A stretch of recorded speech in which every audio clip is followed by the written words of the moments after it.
खरं तर गिरीशजी गांधीसोबत मनोजी जरांगे पाटील पण इथं आलात.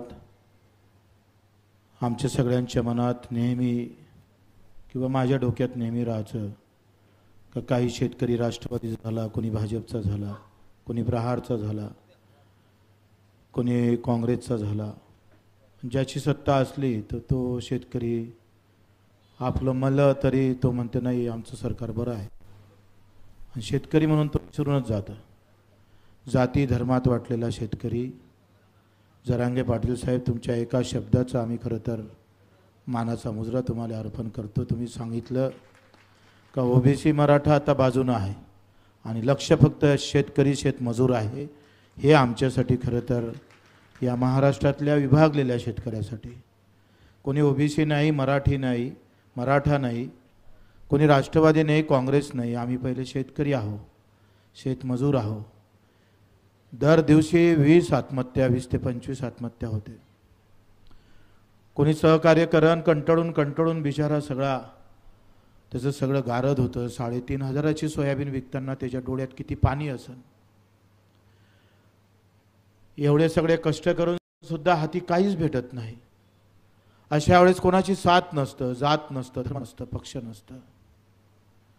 ते म्हणताना नेता बाप मेला तरी चालते पण नेता जिवंत राहायला पाहिजे, ही मानसिकता आमच्या डोक्यात टाकली आहे. मित्र, बापाचा मायशिवाय दुसरा कोणी मोठा नाही आणि तो म्हणजे शेतकरीशिवाय आमचा कोणी नेता नाही, हे डोक्यात घेणं फार महत्त्वाचं आहे. बच्चू कडू नाही आणि कोणीच नाही, मी सांगतोय. म्हणजे ही जी काही आपण करतो आहे, आम्ही जे काही दिव्यांगासाठी आंदोलन केलं, ज्याच्या घरात गेलो एका एका घरी 4-4 दिव्यांग, पाय तुटलेले आहे, बोलता येत नाही, सक्का नातेवाईक जातीतला माणूस पण तिथं जाऊन पाहत नाही. ही लढाई अशा कष्टकऱ्यांची आहे, ते सगळ्यात जातीत धर्मात आहे. आणि म्हणून तुम्ही हा सगळा खरं तर आमच्या मनात जे होते तुम्ही ते बोललात. आणि निवळ पाठिंबा म्हणून नाही तर रस्त्यावर उतरण्याचं सुद्धा तुम्ही जे आश्वासन दिलं त्याला बच्चू कडूचा मानाचा मुजरा आहे. आपलं धन्यवाद मानतोय. आम्हाला जात चिटकवण्याचा प्रयत्न झाला, बच्चू कडू मराठ्याचा झाला, असंही झालं.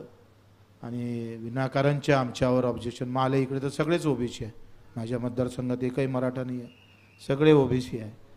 पण तरी एक लढणारा योद्धा कुठल्याही जातीचं असू द्या, त्याचं अस्तित्व राहणं, लढणारा फार महत्त्वाचं असतं. जात महत्त्वाच्यापेक्षा तो लढणारा फार महत्त्वाचा असतं. काही प्रश्न वेगळे असू शकते, लढणारे माणसं संपत चाललेले आहे. आणि म्हणून मी त्यावेळेस जरांगे पाटील साहेबाकडे गेलो होतो आणि त्यावेळेस त्यांची खूप तब्येत बेकार झाली होती. आमचं 1 ते अर्ध्या तासाचं संभाषण टी व्हीवर त्यावेळेस तसं दाखवलं. आणि मी सातत्यानं गेल्या कित्येक वर्षापासून शेतकऱ्याचं, आता आमदार पडलो म्हणून नाही, काही लोक टीका करताय का बच्चू कडू पडला म्हणून आंदोलन करतंय. याच्या अगोदरही 11 दिवस उपोषण केलं. नंतर मी दिल्लीला सुद्धा गेलो 2 व्हीलरनं पंजाबच्या आंदोलनात. ते पंजाबचे शेतकरी 1 वर्ष आंदोलन केलं, 650 लोक जाग्यावर गेले, जाग्यावर 1 वर्षाच्या आंदोलनात. तेव्हा ते काळे 3 कायदे आमच्या, नाही तर बोकांडी बसले असते सगळ्यांच्या. एकजुटीशिवाय आमच्यात काही सामर्थ्य नाही. तुमच्यात जे सामर्थ्य आहे, तुम्ही एकदा पेटून उठले तर मग आमच्या इथं बसण्याला सामर्थ्य येतं.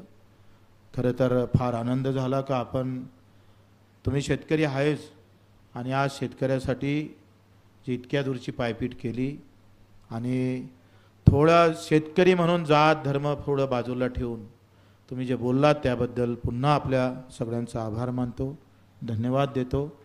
आणि निश्चितच याची आम्ही जाण ठेवू अशी सुद्धा आपल्याला नम्रपणे सांगतोय. धन्यवाद.